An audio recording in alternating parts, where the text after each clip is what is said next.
Que tipo de Deus é descrito no livro de Ruth? Um Deus causador de sofrimento? De acordo com Gordon, Deus é quem dirige os bastidores da história. Ele também é quem é o governador do seu universo criado. Nessa aula nós vamos entender como Deus usou sua providência na caminhada árida de Noemi, transformando ela em um retorno ao lar. Eu sou Vitor Cavalier, seja bem-vindo a esse vídeo. Olá pessoal, tudo bem? Hoje nós vamos estudar a lição 2 da Escola Bíblica Dominical, que tem como título Noemi retorna a Belém. Olha o que é dito aqui no texto áureo. Ruth 1:22. Assim voltou Noemi da terra de Moabe, com Ruth, sua nora, a moabita, e chegaram a Belém no princípio da cega da cevada. Nessa lição nós vamos aprender que Deus está presente não só nas nossas alegrias, mas também nos momentos de dificuldade. Elizabeth George, uma comentarista sobre as mulheres da Bíblia, ela vai dizer no seu livro sobre Noemi que quando nós estamos enfrentando uma situação difícil nas nossas vidas, não é hora de desfalecermos. Esse é um momento para confiarmos em Deus. Isso nós vamos aprender nesse capítulo que nós vamos abordar nessa aula. Além disso, através dessa aula, nós entendemos também que essa história não é somente mundana e comum. Ela torna real a grande história de redenção para essa família e para o mundo inteiro. De acordo com Halley, ele vai dizer que 1000 anos antes Deus chama Abraão para formar uma nação que traria o Salvador. Agora, no livro de Ruth, nós vamos falar sobre uma família formada dentro dessa nação que vai trazer o Salvador, que é o nosso Messias, Jesus o Cristo. E antes de continuar esse vídeo, não se esqueça de se inscrever nesse canal e também deixar um gostei. Assim você vai divulgar a outras pessoas sobre esse trabalho. Além também, se você quiser, compartilhar com seus amigos ali da sua igreja.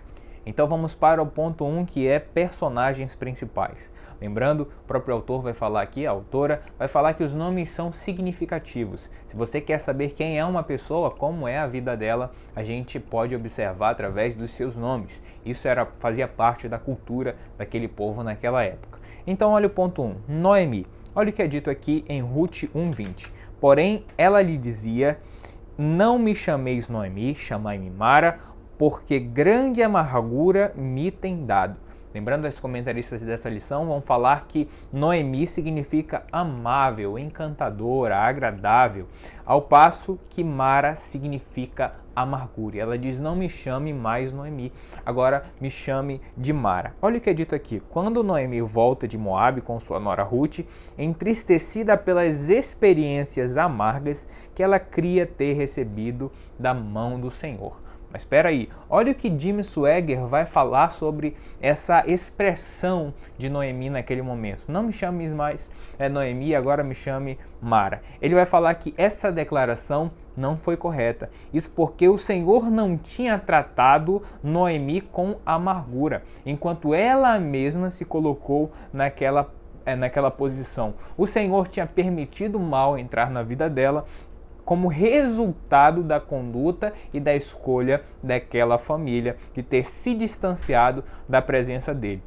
Certamente o mal que aconteceu na vida dela não foi ali resultado que o Senhor tinha dado a ela, mas sim resultado daquela má decisão que ela tinha tomado anteriormente. Mas veja o que é dito aqui.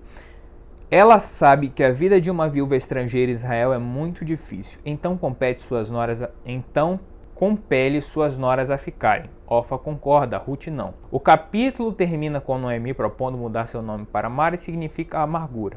E agora ela está sozinha, sem lar, sem família, sem amigos, sem ali a sua herança e principalmente sem esperança. Então vamos falar aqui sobre o 1.2, que é Ruth a Moabita. Olha o que é dito sobre Ruth. Ruth 1:16 fala assim: disse, porém, Ruth: não me insistes para que te deixe e me obrigue a não seguir-te, porque aonde quer que fores, irei eu, e onde quer que pousares, ali pousarei eu. O teu povo é o meu povo, o teu Deus é o meu Deus. Primeiro, aqui a palavra Ruth, o nome Ruth, significa companheira. E aqui a gente fala um pouco sobre essa expressão. Por causa da fé no Deus de Israel, a fé de Ruth, ela veio participar da genealogia de Jesus, mesmo sendo uma moabita. mesmo sendo estrangeira à terra de Israel. E olha a expressão, o teu Deus é o meu Deus. Noemi, certamente, isso aqui é quem vai falar, Stamps, que Noemi certamente direcionou Ruth à fé, através de duas coisas, o ensino e a prática, o comportamento de Noemi e também as palavras com que ela ensinava ali Ruth. A fé que Ruth tinha em Deus levou a pertencer fiel no seu amor a Noemi. Olha a importância da presença de Deus na vida das pessoas. Às vezes a gente compartilha Deus, fala de Jesus e as pessoas que estão ao nosso lado são transformadas e através das nossas vidas nós também somos abençoados, porque nós falamos de Jesus e agora nós colhemos Jesus na vida daquelas pessoas e essa relação se torna uma relação realmente de amor, de irmandade, uma relação positiva e não uma relação fracassada. Agora continuando, olha o que diz aqui a autora. Por causa do severo Deus de Israel, veio participar da genealogia de Jesus, e já sabemos, mas constituiu-se a exceção à regra, por sua excelência de caráter e também por se declarar pertencente àquele povo e confessar a sua fé no Deus de Israel. Ruth aqui demonstra lealdade a Noemi. Aonde quer que fores, irei eu. Veja o que o Wright vai falar. Ele vai falar que essa afirmação de Ruth é um dos mais belos exemplos de lealdade em toda a Bíblia Sagrada. Isso aqui já é não só na Bíblia Sagrada, mas também em toda a literatura, justamente merecedor do lugar que recebe em muitas relações de cerimônias de casamentos cristãos. Além disso, a partida de Ruth significou o rompimento final com sua nação e com sua religião. Daqui a pouco a gente vai falar desse rompimento. Quando ela fala assim, faça-me o Senhor o que bem lhe aprouver. Olha a força disso. Ela até chama para si o castigo divino. Faça o Senhor da maneira que o Senhor quiser na minha vida. Não importa o que o Senhor deseja, eu estarei contigo. Olha que coisa maravilhosa, que coisa poderosa. Agora vamos para 1.3, que é Boaz. Olha o que é dito aqui em Ruth 2.1. Tinha Noemi um parente de seu marido, senhor de muitos bens da família de Elimeleque, o qual se chamava Boaz. Aqui, Boaz significa rapidez. Além disso, sobre a personalidade, sobre ali o caráter e as informações que nós temos sobre Boaz, nós sabemos que ele era um homem muito respeitado naquela cidade, fazia parte de uma família que tinha muita importância, era a família do próprio Elimeleque. Além disso, olha o que Wright vai falar, a linhagem de Boaz, parente de Elimeleque, é reconstituída até Pérez, filho de Judá. Boaz é descrito como senhor de muitos bens, observe aqui. E isso aqui, querido, não é só uma expressão ali que mostra qualidades e posses materiais. De acordo com Wright, essa aqui é uma expressão que significa ser possuidor de muitas qualidades, ou seja, ali a nível pessoal, a nível de caráter. Além disso, olha o que nós podemos refletir aqui. O Senhor seja convosco, essa é a fala de Boaz. Essa expressão, essa oração que Boaz faz ali com Noemi e Ruth, mostra também um pouco da sua personalidade, do seu caráter espiritual. Stamps vai dizer que isso demonstra que ele era um crente fiel ao Senhor. Lembrando ali, também da mesma família de Elimeleque. Olha o que os comentaristas vão falar. A família de Efrateus, ou seja, de Belém, belemitas. A família era situada na cidade, talvez pertencesse à aristocracia local, uma família que quando partiu para Moabe, era conhecida como de pessoas ricas. Tanto é que Noemi vai falar aqui ditosa partir. Mas lembre-se, dinheiro não é garantia de felicidade. Certamente quando Noemi voltou, não era uma pessoa sem importância. Ou seja, era uma família até importante, mas ali no caso de Noemi, não era uma família feliz. Agora vamos para o ponto 2, que é retornando a Belém. Olha o que é dito aqui no 2.1. Boas notícias de Belém, Ruth 1.6. Então se dispôs ela com suas noras e voltou da terra de Moabe, porquanto nessa ouviu que o Senhor se lembrara do seu povo, dando-lhe pão. Enfim, Noemi tem boas notícias da sua cidade. Ela sabe que agora a fome tinha cessado. Veja algo interessante. De acordo com o Targum hebraico, que são os comentários e as traduções em aramaico da Bíblia hebraica, ela vai mostrar ali que foi um anjo, um próprio anjo do Senhor, que mostrou, que deu essa notícia a Noemi. Obviamente que tinha durado vários anos ali de fome, né? Mas ele fala ali que a fome acabou. E agora veja o que as autoras vão falar. Então se dispôs ela e voltou da terra de Moabe, saiu, pois ela. Agora, observe, ela tem domínio dessa situação.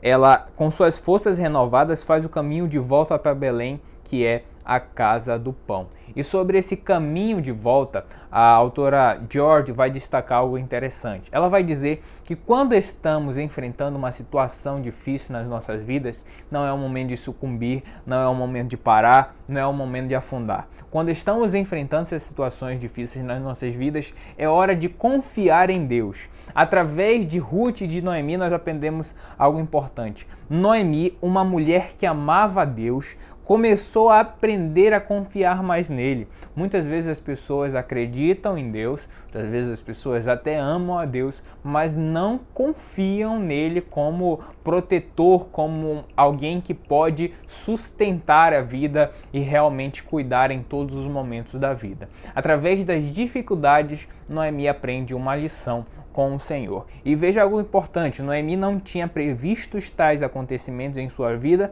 conforme vimos. Ela estava aprendendo a confiar mais em Deus e em sua atuação por meio também de circunstâncias. E que circunstâncias são essas? A própria autora vai responder. Noemi nunca imaginava que voltaria a Belém sem o seu marido, sem os seus filhos naquela direção. O caminho de volta para casa era longo e ela teria que confiar em Deus, somente na palavra de Deus, e ali é o que ela faz. Tem a sua fé renovada e vai naquela direção. Por essa atitude, Noemi mostra que sua fé em Deus se mantivera viva para seguir em frente, e então lidera o êxodo de volta para casa ali com suas duas noras. E é esse ponto que a gente vai abordar agora. Agora vamos para o retorno das 3 viúvas. Olha o que é dito aqui em Ruth 1:2, Ruth 1:7. Saiu, pois, ela com suas 2 noras ao lugar onde estivera, e indo elas caminhando de volta para a terra de Judá. Parece nesse momento que Noemi sai ali com suas 2 noras e ao longo do caminho cai a ficha dela, que ela resolve dizer assim para suas noras: volte cada um ali para sua terra, porque eu não posso oferecer nada a vocês. Agora, a vida de uma viúva estrangeira na terra de Belém vai ser muito difícil e eu não posso deixar vocês sofrerem por minha causa. E ela fala: volte cada um ali para sua terra. E essa declaração de Noemi, para Jim Swagger, mostra algo interessante. Ele vai dizer que parece que Noemi, ao menos a essa altura, nesse momento, não tinha confiança total nas promessas de Deus. Ele vai falar que, como vemos, quando ela volta para Israel, a sua fé se renovará outra vez. Isso porque Moabe não era um lugar de fé. Isso foi resultado das suas ações também. Assim também como o sistema mundial não é um lugar de fé hoje em dia. Israel era um lugar de fé, isso sim. E assim é na atualidade, no sentido espiritual. E ainda sobre isso, olha o que é dito ali no versículo 9. Que o Senhor lhe conceda que acheis descanso cada um em sua casa de seu marido. Ou seja, Noemi tinha certeza que nenhuma daquelas noras poderia achar descanso em Moabe. Elas tinham que sair daquele local, porque aquele local era um local de idolatria. E onde não existe Deus, existe caos. Escute, isso pode ser clichê, mas a gente pode até ir para o lado da física. A física fala que não existe frio, na verdade existe ausência de calor. Ela vai falar que não existe escuridão, na realidade existe ausência de luz. E quando você vê que em um lugar, que quando um relacionamento, que em alguma pessoa, no seu ambiente que ela vive, tudo dá errado, parece que tudo é ruim, não é porque está cercada de mal. Na verdade, falta Deus naquele relacionamento, naquela família, naquela igreja, naquele meio de pessoas. É por isso que dá errado. Antes de tudo, que nós possamos ter Deus presente nas nossas vidas, para que as nossas relações, para que tudo que aconteça na nossa vida possa frutificar e possa ir bem. Sem Deus vai entrar o caos. Com a presença de Deus nas nossas vidas, nós podemos ter certeza que a nossa vida será próspera. Amém? E olha o que a gente pode aprender ainda com isso. Noemi deseja as bênçãos do Senhor, para que o Senhor use de benevolência, para que o Senhor guiasse os novos casamentos. Noemi coloca as suas noras nas mãos de Deus. Pode-se instruir que as 3 mulheres choraram em uma lamentação de luto. As noras, Orfa e Ruth, declararam lealdade à sogra quando disseram que pretendiam voltar. E assim aconteceu ali naquela primeira conversa entre Noemi e as suas 2 noras. Nós voltaremos contigo ao teu povo. Olha, veja bem essa declaração ao teu povo. Isso quer dizer que elas estavam se referindo também ao Deus de Israel, abnegando todos os outros deuses, os deuses de Moabe, indo em direção ao Deus de Israel. Agora vamos para a declaração de Ruth. Olha o que é dito aqui em Ruth 1,16. Disse, porém, Ruth, não me instes para que te deixe, e me obrigues a não seguir-te, porque onde quer que fores, irei eu, e onde quer que pousares, ali pousarei eu. O teu povo é o meu povo e o teu Deus é o meu Deus. Nesse lugar, agora nessa situação, o livro mostra ali que Noemi tenta convencer Ruth e Orfa a partirem, com uma situação hipotética. Noemi fala assim, eu sou velha demais para casar e mesmo que eu me case hoje, tiver filhos hoje, vocês vão ficar esperando até que esses filhos cresçam e vocês se casem com ele? Claro que não, voltem para seu lar, voltem para suas famílias. E aqui Orfa dá um beijo em Noemi e se despede, enquanto Ruth fica ao lado dela. E nós aprendemos algo muito importante.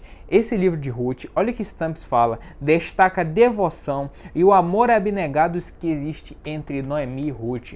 Isso porque Noemi prefere ficar solitária, prefere ficar sozinha do que ter ali que as suas noras se sacrificarem por causa dela. E aqui nós aprendemos que a verdadeira religião sempre inclui o cuidado amoroso e o sacrifício dos nossos próprios interesses em favor dos membros da nossa própria família. Isso é família, dizer não à minha vontade em sacrifício do próximo, do bem-estar do meu amigo, do meu filho, do meu irmão, da minha mãe. E agora veja algo importante. Novamente as mulheres choram e Orfa se despede. E agora nós nunca mais ouvimos falar do nome de Orfa. Que triste, não é verdade? A verdade é que muitas pessoas são como Orfa. Tem gente que desiste fácil e por isso o seu nome nunca será lembrado. Tem uma autora desconhecida que ela vai falar que tudo que é bom dói. Tudo o que é bom, tudo que traz resultados passa por dificuldades. Nascer dói. Dói tanto para a mãe quanto para o bebê, mas a própria autora vai falar que isso é muito bom. A gente tem que lembrar que tem gente que não quer sentir dor. Ah, não, eu só quero o que é gostoso, eu só quero o que é agradável, eu não quero passar por atritos. Mas escute essa, atritos são absolutamente necessários para o crescimento. Sem atrito não há crescimento. Às vezes as pessoas só querem perto delas, aquelas que batem na costa e dizem, ah, como você é bonitinho, como você é legal. Esse tipo de pessoa nunca vai crescer. E agora nós temos que ir atrás daquilo que nos incomoda de verdade. Ruth ilustra o princípio divino que quem perder a sua vida por amor de mim, achá-la. Isso lá em Mateus 10. A verdade é que Deus ele enviou o seu Filho unigênito e o seu Filho unigênito levou na cruz todos os nossos pecados, foi abandonado pelo seu Pai ali na cruz e as pessoas não conseguem abrir mão do seu ego, da sua pessoa, da sua vontade, das suas bandeiras que elas levantam. Não conseguem abrir mão de nada disso para seguir a Jesus, infelizmente. Que tipo de cristianismo é esse, não é verdade? O próprio Leandro Carnal, ele vai falar assim que toda decisão implica perda. E agora nós podemos entender o que nós queremos perder. Perder a presença de Jesus e ficar com o nosso ego e com o nosso eu, ou nos diminuir, tirar ali do nosso ego, tirar ali a nossa vontade, abrir mão dos nossos interesses para viver um cristianismo genuíno. Vamos pensar nisso. Agora vamos para o ponto 3, que é a chegada em Belém. Agora nós vamos falar sobre o 3.1, que é a recepção em Belém, Ruth 1:19. Olha o que é dito. Então ambas se foram até que chegaram a Belém. Sucedeu que ao chegarem ali, toda a cidade se comoveu por causa delas. E as mulheres diziam, não é essa Noemi? Lembrando aqui que o próprio Byron vai dizer sobre toda a cidade se reuniu para receber aquelas mulheres, é principalmente as mulheres. Isso porque os homens estavam fora realizando a colheita e daqui a pouco a gente aborda esse ponto. continuando sobre essa questão da recepção, elas vão falar que e diziam. Nessa história nós não temos muitas informações acerca dessa viagem, mas quando ela chega ali naquela cidade, nós temos um tesouro, que é esse e diziam, não é essa Noemi. Jim Swaggart vai falar o seguinte: as palavras e diziam levam a ideia da pobreza com que Noemi foi envolta, como era óbvio para todas aquelas pessoas ali. Noemi foi como uma mulher de muita importância, uma mulher ali talvez de posses, e volta com pobreza extrema e sem seu marido e seus filhos, ou seja, estavam mortos. Além disso, ainda tinha uma surpresa. Ela estava ali acompanhada por Ruth, que era uma moabita, ou seja, uma estrangeira. Aquele povo de Belém não sabia que Ruth seria importantíssimo para a história de Israel e também para a história do mundo todo, porque traria o Messias. Além disso, o autor do texto de Ruth omite o nome das duas, não fala de Noemi e Ruth, ele fala ambas. Isso porque elas estavam unidas ali em um propósito em comum, estavam ali no mesmo barco. Além disso, olha o que é dito aqui: elas são recebidas pela cidade, que se comoveu ao ver Noemi abatida física e emocionalmente. De acordo com Elizabeth George, essa não foi uma recepção alegre, não foi uma recepção aguardada de forma feliz e alegre por aquelas pessoas. Essa foi uma reunião realizada por necessidade. Lembre-se, estenda a mão a outras pessoas. Conforte as outras pessoas como o conforto que Deus lhe tem dado. Olha aqui em 2 Coríntios 1,4. Sempre dou graças ao meu Deus por vocês, por causa dessa graça que lhe foi dada por ele em Cristo Jesus. Lembrando, sempre conforte pessoas, sempre traga pessoas para perto e ajude o próximo. Agora vamos para o 3.2, que diz o seguinte: a reação amarga de Noemi. A gente já disse isso, né? Ruth 1:20, porém ela lhe dizia: não me chameis Noemi, chamai-me Mara, porque grande amargura me tem dado o Todo-Poderoso. Ela provavelmente viu ali o local que seu marido, que os seus filhos frequentavam, viu e comparou o seu passado com o seu presente e disse aqui: eu não tenho mais felicidade, eu não tenho mais por que ser chamado de bela e de agradável. Ela agora se sentia vazia. Noemi se sentia em um momento muito difícil. Ou seja, quando essas pessoas falam assim, não é essa Noemi, não é essa bela, agradável, ela vai falar aqui: não me chamem mais assim, agora passem a me chamar Mara, que é amarga. Deus age, agora observe aqui o que George vai falar. Deus age em nossa vida por intermédio de 3 pontos: eventos, pessoas e circunstâncias, mas nunca para nos tornar amargas, sim para sermos pessoas melhores. Lembre da promessa de Deus. A Bíblia fala assim que os pensamentos de Deus sobre as nossas vidas não são pensamentos maus, mas são pensamentos de paz. Tem pessoas que dizem assim: se Deus é quem diz que é, então onde ele estava quando eu estava passando por um momento de dificuldade? Aí o Senhor responde: filho, quando tudo que você vê é só a sua dificuldade, você não consegue me enxergar. Deus age nas nossas vidas através de todas as situações. Olha o que é dito aqui no versículo 21. Eu parti cheia, mas vazia me tem feito voltar. Em seu modo de pensar, vazia descreveu a sua situação. Entretanto, ela nunca estava mais cheia, observe, do que ela poderia ter imaginado. Não existia bênção maior na vida de Noemi do que a presença de Ruth ao lado dela. Essa seria a maior bênção de todas, não só para a família de Noemi, mas para todas as famílias da humanidade, porque Ruth traria o Messias. Graças a Deus. E agora vamos para o 3.2.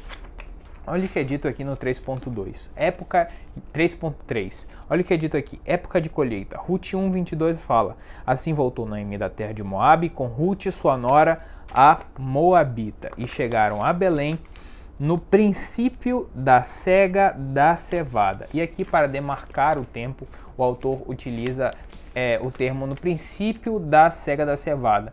Ele ocorre mais ou menos naquele período e Riley vai falar que elas são recebidas principalmente pelas mulheres daquela cidade porque os homens estavam ali na colheita do mês de abril. Era abril, ou seja, o mês da Páscoa. Com efeito, olha o que o Espírito Santo diz de acordo com Swagger. Quando vejo o Espírito Santo passar por você, não pecou alguém, tal ponto que o sangue do Senhor não possa cobrir. Não há uma vida que o sangue purificador não possa mudar. Mudará a vida de Ruth e também pode mudar a nossa história. Então aproveite o sangue de Jesus, aproveite esse momento. Aqui, como a gente pode ver o plano de Deus na vida de Ruth. Ela sai em uma situação de fome e entra ali e volta e acaba essa parte no retorno no período da cega. Ou seja, Deus conhece o início, o meio e o fim das nossas histórias. Não se preocupe se você consegue ver apenas o fracasso agora. Entregue a sua vida a Deus, confie nele, porque ele conhece o teu futuro na posição de varão e de varoa perfeita. E agora, por último, olha o que é dito no versículo 22. Assim voltou Noemi. O Espírito quer que saibamos quem é Ruth. Isso porque ele quer também nos mostrar quem Ruth se tornou. Agora, ao mesmo tempo, ele nos diz que como ele mudou a vida de Ruth, ele também pode mudar as nossas vidas. Portanto, não se preocupe se está passando uma extrema dificuldade agora. Nós aprendemos com o sofrimento de Ruth que Deus está presente em todos os momentos nas nossas vidas. Seja paciente. E essa é a nossa lição. Hoje, antes de eu falar a aplicação pessoal, peço para você não esqueça de curtir esse vídeo e também deixar o seu comentário e compartilhar com seus amigos. Assim você vai divulgar a outras pessoas esse canal. Olha o que dito aqui na aplicação pessoal. A providência de Deus transforma a longa e sofrida caminhada em um venturoso retorno ao lar. É na confiança em Deus que podemos experimentar sua provisão, pois só Ele pode transformar os nossos infortúnios em bênçãos, segundo o seu eterno propósito. E é isso, meus irmãos. Fique com Deus, que Deus abençoe sua casa e sua família. Amém.